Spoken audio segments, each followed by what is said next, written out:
ഈ പൂച്ചക്കുട്ടിയുടെ പേരെന്നാ ടീച്ചറെ? ചിൻറ്റു. വെറുതെ ഇപ്പൊ ഇട്ട പേരാന്ന് തോന്നല്ലോ. എന്ന പേര് പറ. ചിൻറ്റു മിൻറ്റു ചിൻറ്റു.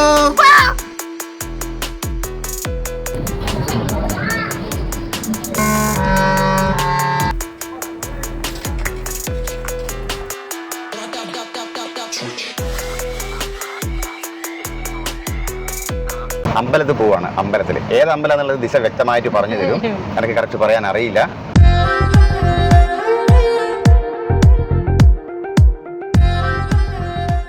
കൂടെയുള്ളത് ദിശയും മക്കളും മാത്രമല്ല, അമ്മയും അളിയനും പിന്നെ അതേപോലെ തന്നെ ദിശയും പിള്ളറും. ക്യാമറ പൊതുവേ കൈകാര്യം ചെയ്ത് ബിലാലാണ്, പക്ഷേ ഇപ്രാവശ്യം അളിയനാണ് കൈകാര്യം ചെയ്തത്. നിന്റെ ക്യാമറ എങ്ങനെയുണ്ടെന്ന് നോക്കട്ടെ ദീപേഷ കേട്ടാ. ഇനി മര്യാദയ്ക്ക് ചെയ്യുന്നുണ്ടോ ഇല്ലയോ എന്നുള്ളത് ഓഡിയൻസ് പറയൂ. ബിലാലിന് ഫുൾ ക്രെഡിറ്റ് കിട്ടും ഞാൻ റോങ് ആയിട്ട് ചെയ്ത് കഴിഞ്ഞാൽ. അപ്പോൾ ഇതേതാ റോഡ് ദീപേഷേ? ഇത് കാസർഗോഡ് മാംഗ്ലൂർ റോഡാണ്.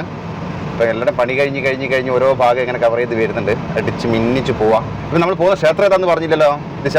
ക്ഷേത്രത്തിന്റെ പേര് നമുക്ക് അവിടെ പോയതിന് ശേഷം പറയാം. എനിക്ക് വ്യക്തമായിട്ട് അറിയില്ല. മഞ്ചേശ്വരത്തുള്ള വളരെ പ്രശസ്തമായ ക്ഷേത്രമാണ്. ഞാൻ ഒരു പ്രാവശ്യം പോയിട്ടുണ്ട്. പേരറിയില്ലേ? പേര് എന്താ ക്ഷേത്രം? അത് ഷഷ്ടിയാണ് ഇവിടുത്തെ പ്രധാന ആഘോഷം, അതുകൊണ്ട് അങ്ങനെ അറിയപ്പെടുന്നത്. പക്ഷെ അമ്പലത്തിന്റെ പേര് പ്രതിഷ്ഠ ഒന്നും അറിയില്ല. അവിടെ പോയിട്ട് നമുക്ക് വ്യക്തമായിട്ട് പറയാം. ഒരു സസ്പെൻസ് ഇരിക്കട്ടെ അല്ലേ? ആദ്യമായിട്ടാണ് ഇങ്ങനെ പേരറിയാത്തൊരു അമ്പലത്തിലേക്ക് പോയിക്കൊണ്ടിരിക്കുന്നത്. ഇപ്പൊ തൽക്കാലത്തേക്ക് നമുക്ക് ഷഷ്ടി അമ്പലം എന്ന് പറയാം.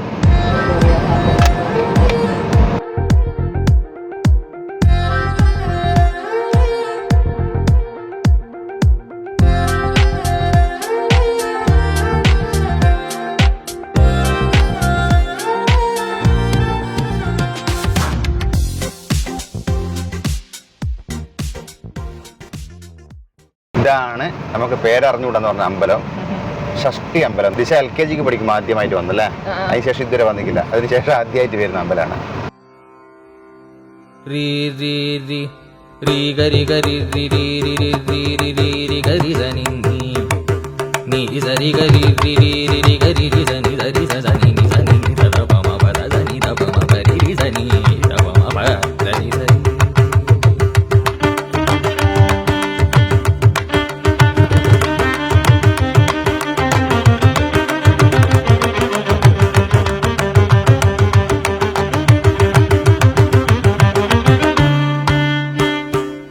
గరి గమ పద పద పమం మమ్మ పద పమ పద పమ పద నీ ద పమ పద ని ద ని ని ద ద ని ద పమ గమ పద ప ప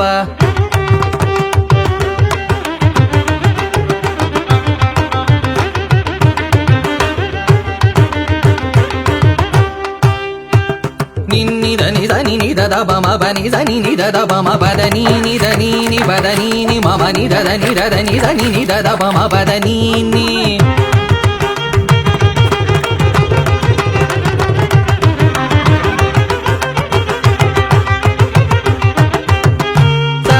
ని సరి సని సరి గరి రి సని గరి రి సని ద పద ని స స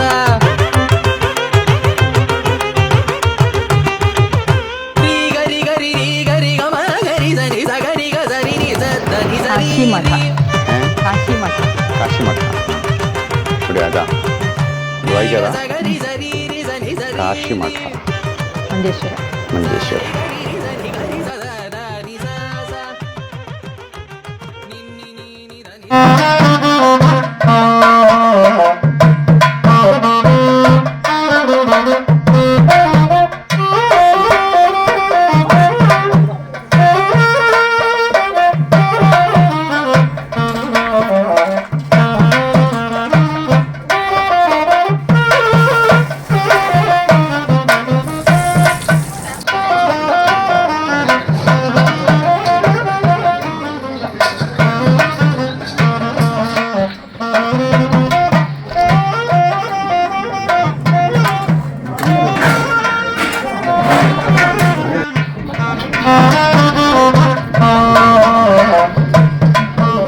അങ്ങനെ നമ്മൾ അമ്പലത്തിൽ നിന്ന് ഇറങ്ങി. ദിശ ഇനിയെങ്കിലും അമ്പലത്തിലെ ശരിക്കും പേര് പറ. അനന്തേശ്വര ടെമ്പിൾ. അനന്തേശ്വര ടെമ്പിൾ. പക്ഷെ സദ്യ നമ്മള് ഭക്ഷണം എന്ന് പറഞ്ഞാൽ സംഭവം ഞാൻ ഞെട്ടിപ്പോയി കേട്ടാ. നമ്മൾ അമ്പലത്തിൽ പോയ പൊതുവെ ഒരു ചോറും ഒരു ചാറും ഇല്ല, പക്ഷേ അതിന് പ്രത്യേക ടേസ്റ്റും ഉണ്ടാവും. പക്ഷേ പ്രത്യേകിച്ച് വിഭവങ്ങളൊന്നും ചില സ്ഥലത്ത് ഉണ്ടാവില്ല. പക്ഷേ ഇവിടെ ഞാൻ അങ്ങനെ പ്രതീക്ഷിച്ചത്. പക്ഷേ ചോറ് അതുപോലെ തന്നെ തന്നു, പിന്നെ ചാറും അതുപോലെ തന്നെ തന്നു. 2 തരം ചാറുണ്ടായിരുന്നില്ല. ഒന്ന് തൂവ എന്ന് പറഞ്ഞാൽ പരിപ്പ്, തോവ എന്ന് പറഞ്ഞാൽ പരിപ്പില്ല, പരിപ്പിന്റെ അടിപൊളി ഒരു കറി, അതന്നെ വെള്ളം പോലത്തെ കറി. അതുപോലെ വേറൊരു കറി ഉണ്ടല്ലോ, കുമ്പളങ്ങ കറി. ആ 2 കറി കഴിഞ്ഞാൽ ഞാനിവിടെ ഒരു പിലിമ്പി അച്ചാറ്, നല്ല അടിപൊളി ടേസ്റ്റുള്ള പിലിമ്പി അച്ചാറ്, പിന്നെ ഒരു കൂട്ടുകറി. അതാണ് ഞാൻ ഞെട്ടിപ്പോയത്. കൂട്ടുകറി ഞാൻ പ്രതീക്ഷിച്ചു, കൂട്ടുകറി കുറച്ച് കഴിഞ്ഞിട്ട് കിട്ടിയത്. എല്ലാം കഴിഞ്ഞ് നിൽക്കുമ്പോൾ ഒരു അടിപൊളി 2 തരം പായസം. അപ്പോൾ ചുരുക്കി പറഞ്ഞാൽ നല്ല അടിപൊളി സദ്യ തന്നെയായി. പിന്നെ നമ്മളെ നാട്ടിൽ നിന്ന് കറി ആണ് ഒരുപക്ഷെ അത്ര ഇഷ്ടപ്പെടണമെന്നില്ല, കാരണം വെച്ചാൽ കറി ഇവിടുത്തെ കറികളും കൂടുതൽ വെള്ളം പോലത്തെ കറിയാണ്. പക്ഷേ നല്ല ടേസ്റ്റ്. നമ്മൾ പറശ്ശിനി കടവെല്ലാം പോയാൽ കിട്ടുന്ന അങ്ങനത്തെ കറി ഇല്ല, ശരിക്കും പറശ്ശിനി കടവ് അങ്ങനത്തെ കിട്ടുക. പക്ഷേ അതിന് ഭയങ്കര ടേസ്റ്റ്, നല്ല ടേസ്റ്റും ഉണ്ടാവും. എന്തായാലും സംഭവം പൊളിച്ചില്ലേ? അളിയനെന്തൊന്നും മിണ്ടാത്തേ? എന്തെങ്കിലും 2 വാക്ക് എൻ്റെ ബ്ലോഗ് വരുമ്പോൾ പറഞ്ഞൂടെ? ഇതാണ് എൻ്റെ പൊന്നളിയൻ, തങ്കപ്പെട്ട അളിയൻ. ആകെ ഒരു അളിയനാണ്. എന്തിനാ ഈ അധികം ഒന്ന് നല്ലത് പോരെ എന്ന് പറഞ്ഞ പോലെ. എന്താ ദീപേഷ് 2 വാക്ക് സംസാരിച്ചൂടെ എൻ്റെ ഓഡിയൻസിനോട്? നിന്റെ ചാനലിലടാ, ഞാൻ എൻ്റെ മുമ്പ് എൻ്റെ ഒരു വീഡിയോയിൽ പറഞ്ഞിട്ടില്ല, ലെസി ഡിസൈനർ എന്ന് പറഞ്ഞൊരു യൂട്യൂബിൽ ഇൻസ്റ്റാഗ്രാമിൽ എല്ലാത്തിനും ഒരു ചാനൽ ഒരുപാട് ക്രിയേഷൻസ് ചെയ്യുന്നുണ്ട്. എന്നാൽ ഇതിൻ്റെ സബ്ജക്റ്റ് എന്താണ്? Lessee designer. ഇൻസ്റ്റാഗ്രാമിൽ ആദ്യം തുടക്കത്തിൽ തുടങ്ങിയ പാടിന് എനിക്കാകെ ഇപ്പം അത്ര ഫോളോവേഴ്സ് ഉള്ളൂ. ഒരു ഒറ്റയടിക്ക് ഇവൻ തകർത്തങ്ങ് പോയി. കുറേ വീഡിയോസ്, ഇവൻ്റെ പല വീഡിയോസ് മറ്റുള്ള പല ചാനലുകളും ഭയങ്കര വൈറലായിട്ടുണ്ട്. പിന്നെ ഇവൻ്റെ ചാനലും വൈറലാവുന്നുണ്ട് ഇപ്പോൾ. എന്നാലും മറ്റുള്ള ചാനലാണ് കൂടുതൽ വൈറലാവുന്നത് അല്ലേ? അതിൻ്റെ ഒരു വിഷമത്തിലേവേ. ഏതെങ്കിലും ഒരു പേജിൽ ഇപ്പം അടുത്ത് യൂട്യൂബിൽ ഏതൊരു വീഡിയോ 6 മില്യൺ അടിച്ചിക്കലല്ലേ? അവൻ്റെ ചാനൽ 800 വ്യൂസ്. പക്ഷെ വേറൊരാൾ അതേ വീഡിയോ എടുത്തിട്ട് 2 ദിവസം കഴിഞ്ഞിട്ട് അവരുടെ ചാനൽ ഇട്ടപ്പോൾ 6 മില്യൺ വ്യൂസ്. അവർക്കാണെങ്കിൽ സബ്സ്ക്രൈബേഴ്സ് വളരെ കുറവാണല്ലേ? എത്ര ഉണ്ടായിരുന്നു ആദ്യം? ചിലൊക്കെ വലിയ സബ്സ്ക്രൈബേഴ്സ് ഉണ്ടായിട്ട് അങ്ങനെ വ്യൂസ് വന്നു തന്നു. അല്ല, എത്ര ഉണ്ടായിരുന്നു? എനിക്ക് ആകെ 1000 സബ്സ്ക്രൈബേഴ്സിന് മാത്രമേ ഉള്ളൂ തോന്നുന്നത്. എന്താ അതാണ് ഈ സോഷ്യൽ മീഡിയയുടെ ഇത്. ഏത് ചാനലിലാണ് എപ്പോഴാണ് വൈറലാവുകയെന്ന് പറഞ്ഞുകൂടാ. പിന്നെ കൂടുതലും AI ക്രിയേഷനാണ് അല്ലേ കൂടുതലായിട്ട് വരുന്നത്. പല കണ്ടന്റ് ഇവരെ ഉണ്ടാക്കിയിട്ട് ഇങ്ങനെ പോസ്റ്റ് ചെയ്യും. ടീച്ചർക്ക് എന്താ പറയണ്ട? ടീച്ചറാ കുറേ ആയി എൻ്റെ വ്ളോഗിൽ വന്നിട്ട്, എന്തെങ്കിലും പറയണ്ടാ? പ്രത്യേകിച്ചൊന്നും പറയാനില്ല. അമ്പലങ്ങളിലൊക്കെ പോയിട്ട് നല്ലൊരു തൃപ്തിയായി. പൂജയും പിന്നെ അവിടെ ഒരു ഗോപൂജ ഉണ്ട്. ഗോവിന് പശുവിന് ഭക്ഷണം കൊടുത്തിട്ടാണ് അവിടെ വന്നവർക്കെല്ലാം ഭക്ഷണം കൊടുത്തത്. അത് നമ്മൾ ഇതുവരെ കാണാത്ത ഒരു അത് ഞാൻ ഷൂട്ട് ചെയ്തിട്ടുണ്ട്. പശുവിന് ഭക്ഷണം കൊടുക്കുന്നതല്ല, പുറത്തുനിന്ന് ജസ്റ്റ് ഒന്ന് ഷൂട്ട് ചെയ്തിട്ടുണ്ട്. അതെ, അമ്പലത്തിന്റെ ഉള്ളിൽ ഷൂട്ട് ചെയ്യുന്ന പെർമിഷൻ ഇല്ല. അതുകൊണ്ട് എന്ന് വെച്ചാൽ സത്യം പറഞ്ഞാൽ അവിടെ 2 പശുക്കളുണ്ടായിരുന്നു. ഞാൻ ഷൂട്ട് ചെയ്തിട്ടുണ്ട്, നിങ്ങൾ കണ്ടിട്ടുണ്ടാവും. പശുക്കൾക്ക് ഭക്ഷണം കൊടുത്തതിന് ശേഷം നമുക്ക് മനുഷ്യന്മാർക്ക് എല്ലാവർക്കും ഭക്ഷണം തരും. അപ്പോൾ അവിടെയുള്ള കുറച്ച് ഗോപൂജ, ഒരുപാട് ചടങ്ങുകൾ അവിടെ ഉണ്ട്. ഞാനും ഈ അമ്പലത്തിൽ ആദ്യമായിട്ടാണ് വന്നത്. ഈശന്റെ വീട്ടിൽ നിന്ന് അധികം ഒന്നും ഇല്ല, 3-4 കിലോമീറ്റർ ഉള്ളൂ. നമ്മൾ ഇതുവരെ വന്നു. ഇവിടെ കുറേ അമ്പലങ്ങൾ ഉണ്ടെന്നു അല്ലേ? നമ്മുടെ നാട്ടിലും ഉണ്ട് ഇതുപോലെ അമ്പലങ്ങൾ. പക്ഷേ ഈ പറഞ്ഞ പോലെ നമ്മൾ പോകൽ കുറവാന്ന് മാത്രം, അതാ സത്യം. ഓക്കെ കുട്ടാ, ഇവിടെ വന്നപ്പോഴാണ് അറിഞ്ഞത് ഇവിടെ അടുത്താണ് സരിത ടീച്ചറുടെ വീടിന്. ദിശയുടെ ട്രീറ്റ്മെൻറ്റ് എടുത്ത സരിത ടീച്ചർ. ദിശയുടെ ദിശ ആയുർവേദ എന്ന പേജിൽ വീഡിയോസ് സ്ഥിരമായി കാണുന്നതിലേക്ക് മനസ്സിലാവും. സരിത ടീച്ചറുടെ വീട്ടിലേക്ക് വന്നതാണ്. ഇവിടെ തന്നെ കീർത്തേശ്വര അമ്പലത്തിൻ്റെ തൊട്ട് പിറകിലായിട്ടാണ് സരിത ടീച്ചറുടെ വീട് വരുന്നത്. ഞങ്ങളതാ വീട്ടിലെത്തി കേട്ടോ. ഈ പൂച്ചക്ക് കിട്ടിയ ഓരോ കളറും അതിൻ്റെ മക്കൾക്ക് കിട്ടിയിട്ടുണ്ട് അല്ലേ? വെള്ളയും യെല്ലോവും ബ്ലാക്കും.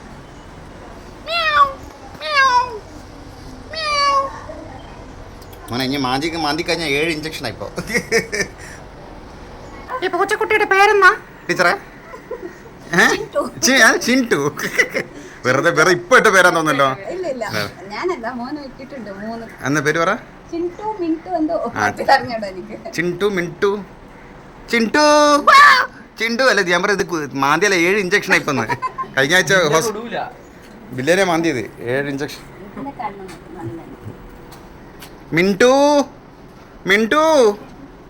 മറ്റേതെടുത്തു. അമ്മേൻ്റെ 3 കളറും 3 മക്കൾക്ക് ഓരോരുത്തർക്ക് ഓരോ വരുന്ന ഓരോ. ഓക്കെ മിൻടു ആണ് പൂച്ചൻ്റെ ഓണർ അല്ലേ? എനിക്കൊരു പേടി പോലെ ഉണ്ടല്ലോ പിടിക്കാനേ. മിൻടു അല്ല, സോറി നന്ദു എനിക്ക് പിടിക്കാനൊരു പേടി പോലെ ഉണ്ടല്ലോ. പേടിയുണ്ടാ? दिल दरिया समुंदरों डूंगे, दिल दरिया समुंदरों डूंगे, कौन दिला दिया जाने हो, कौन दिला दिया जाने हो, दिल दरिया समुंदर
Thank